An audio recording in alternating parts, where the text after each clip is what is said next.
Welcome into Big Friday Kickoff. I'm Emily Cochran. Thanks for joining us on the Fox 10 Gulf Stream. 17 Region 1 teams remain going into round 2, and tonight we find out who's advancing to round 3.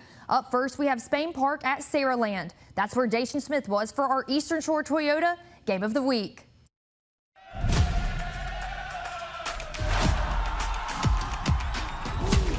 Saraland hasn't lost here at home in the last 5 years, and few have challenged them like Spain Park did here tonight. This was definitely the type of game that shows you who's truly ready to make a run at the Super 7. Saraland and Spain Park meet in a rematch of last year's quarterfinal matchup, with a spot in this year's quarterfinals on the line. And the Spartans start fast. On the first play of the game, Jamison Roberts hits Deshaun Spencer, and Spencer shows off the speed before finally being brought down near midfield for the first down. Then, a few plays later, Roberts keeps it himself and scores to make it a 7-0 lead for the Spartans early on.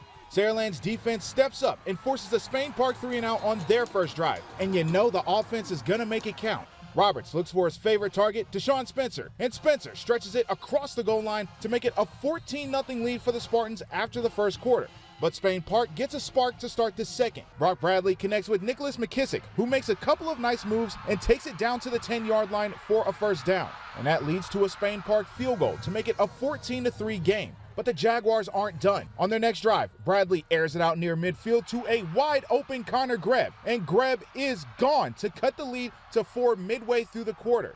The Spartans' troubles continue as they make their first mistake of the game. Roberts tries to extend the play, but it's too much pressure in the backfield. Roberts fumbles, and it's recovered by Spain Park, who wastes no time going to work. Bradley looks and airs it out, and check out this grab by Greb near the 40-yard line to set the Jaguars up with first down. Bradley shows off the poise, looks downfield, and guess who? It's Greb again, making the grab in the end zone for the go-ahead score. Spain Park scores 17 unanswered and stuns the Saraland crowd as the Jaguars take a 17-14 lead into halftime. The second half will be just as wild as the first, as both the Spartans and the Jaguars traded touchdowns and traded the lead back and forth throughout the third quarter. In the fourth quarter, the Jags would jump back out in front as Bradley throws a slant pass for the go-ahead touchdown to make it a 3-point lead. The Spartans need an answer late in the quarter, and they turn to QB1. Roberts calls his own number and scores from 1 yard out for his 5th touchdown of the game. Spain Park gets one more chance with around 2 minutes left, but Bradley is dropped on 4th down to seal the deal as the Spartans win an absolute thriller in the land, 35-31 to advance to the third round. It was, a great ball game. I'm so proud of the toughness and the resilience that our kids played with to continue to answer, continue to battle, continue to play, and that's what you got to do this time of the year. And so we've found a way to get to win. We found a way to get to Monday, and we'll go to work on next week. Coach Kelly told his team after the game that every playoff run, you're going to have to go on the road and win a tough one. And that's exactly what the Spartans are going to have to do next week as they go on the road to take on Pike Road in round 3. Emily. Thanks, Dacian. Now we head to our Big Friday Kickoff game up in McIntosh, where the Demons hosted the Maplesville Red Devils. Let's get to the action. Maplesville quarterback Pierce Jurgen takes a snap, steps back. Jacorius Reed coming at him, feels the pressure, launches this one for the end zone. Looking for Aiden Abbott, but Kyler Dixon comes up with the interception for the Demons. Big play from that defense right here to start things off. McIntosh quarterback Braden Dixon takes the snap, connects with Kyler Dixon for the first down, getting it done on offense too, but the drive is going to stall. Maplesville going with the ground game this time. The big guy, Nehemiah McCary, only a sophomore, but when you're 6'4", 225 pounds, you can't be stopped, you can't be brought down. He's in for the score to put the Red Devils on the board first. But that won't be the first time you hear his name. Jurgen driving again, another deep pass downfield. Aiden Abbott on the other end. Did he get his feet down? Did he stay in? Ref says, yes, he did. It's a first down. I told y'all, you're going to hear this name again. Jurgen hands off to McCary. He does the rest, barrels his way through the Demons defense, and he's in for his second TD of the night. The Red Devils go up 13-zip with less than 5 minutes left in the first quarter, but McCary isn't done yet, and that Maplesville crowd, they know it. Jurgen hands it off to the big guy again. He's got the block, finds a hole, avoids the shoestring tackle, and you've seen it twice. He does it for the 3rd time, and they decide, hey, I think we're going to go for 2 here. Jurgen to Eli Hubbard. The Red Devils are rolling here in the first half, up 21-0, going into the locker room. The final in this one, Maplesville wins it 48-0, and the Demons season comes to an end. Now we head to Leroy, where the Bears hosted the Linden Patriots. Leroy captains taking the field before tonight's matchup. Bears quarterback Jay Sellers takes the snap, hands off to Jacavian Collins, pushes past a host of Patriots, pushing his way down the sideline. None of them able to push him out. He's in for the Bears touchdown. Now Sellers again takes the snap, has some time. He's going to launch this one high and long, and Corey Yelder able to come down with it in the pile. A huge first down for the Bears. Sellers this time takes the snap, quickly going to get rid of it. He finds Joshua Reed. He's going to take off down the field, misses only the defender in between him and the end zone, and he's going to take this one all the way for another Leroy touchdown. Big play right there. Sellers takes the snap here, reads the field, launches it to Gabe Posey. He comes up with the grab, bringing it in for yet another Bears touchdown. Your final in this run, Leroy wins it 40-22. Now we head to Volanta Park, where the Pirates host #1 Central Phoenix City. The Pirate ship fires the cannon, and you know what that means. It's game time. The Pirates going to strike first. QB Trey Gardner throws over the middle. Byron Martin, he's gone 57 yards, and he's in for the TD. Fairhope goes up 8-0. The Pirates try to catch the Red Devils sleeping, but they are ready for the onside kick. Cam Hurd grabs it. He will go untouched all the way into the end zone to make it 8-7. Pirates still on top. Fairhope down 10-8. Now in the second quarter, Trey Gardner drops a dime to the back of the end zone to Andres Hunt. Going to put the Pirates back on top, 15-10. The Red Devils, they're going to come right back, though. QB Bobby Coleman finds Mike Bass for the touchdown. Central grabs the lead, 17-15 now. Red Devils next possession.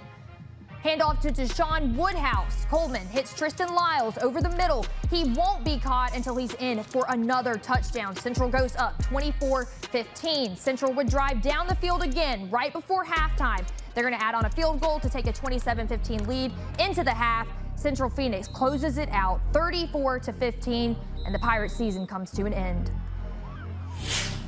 Now we head to East Bruton, where W.S. Neal welcomed American Christian to town. Captains shaking hands at midfield. Opening drive for the Eagles. Jared Crook on the QB keeper. He's off to the races. Check out the speed. This is a 50-yard run, and he's in for the TD to put the Eagles up first. But oh no, it's called back due to a false start.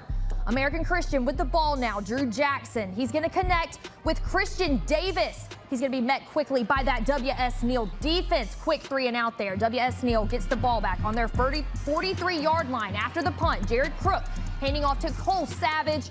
A big run right here. Later that drive, Crook looking. He's going to connect with Easton Grace for a huge run.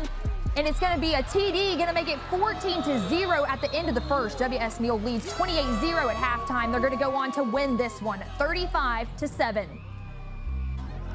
Now Southside Selma back at home tonight for round 2, taking on Cottage Hill out of Mobile. We start with the first drive of the game. Warriors quarterback Shamar Tootle. He's going to connect with Caleb Metzner across the middle on a slant. He's got the eyes for the end zone. He's going to go untouched for the first points of this game. Way to go, Warriors. Panthers down 14-0. Looking to claw back. Cole Moody, we've talked about him before, looking deep. He finds Cedric Simmons. He battles defenders on his way into the end zone, cutting it to a 1-score game. Now down by 6, Southside drives all the way down to the 2-yard line, looking like they're going to do a tush push, but it's a fake. Kentrell Wilson bounces it outside and leaps across the goal line to tie up this game. But Southside, they win this one 39-22. Now we head to Elmore County, where the Williamson Lions went head-to-head with the Panthers.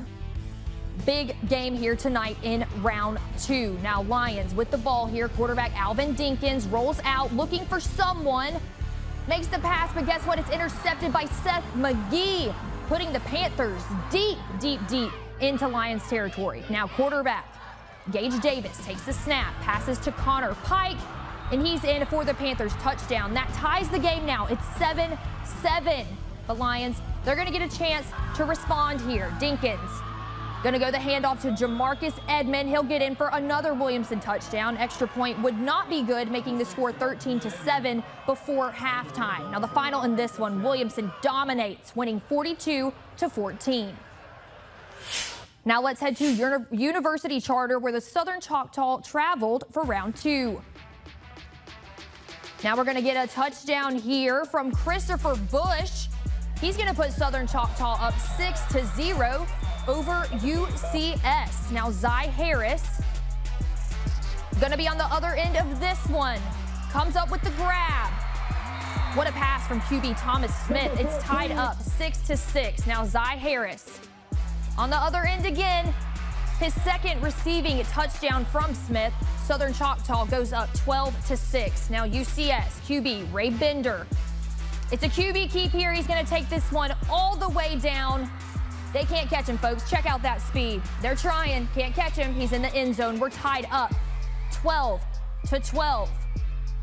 But what's going to happen next? Running back Kyler Nicholson. He's going to get in from the goal line just before the first half ends. Southern Choctaw 18-12 over UCS. Both teams missed every 2-point try during these drives. Southern Choctaw, they're going to win here. They're moving on. It's 26-12, your final score.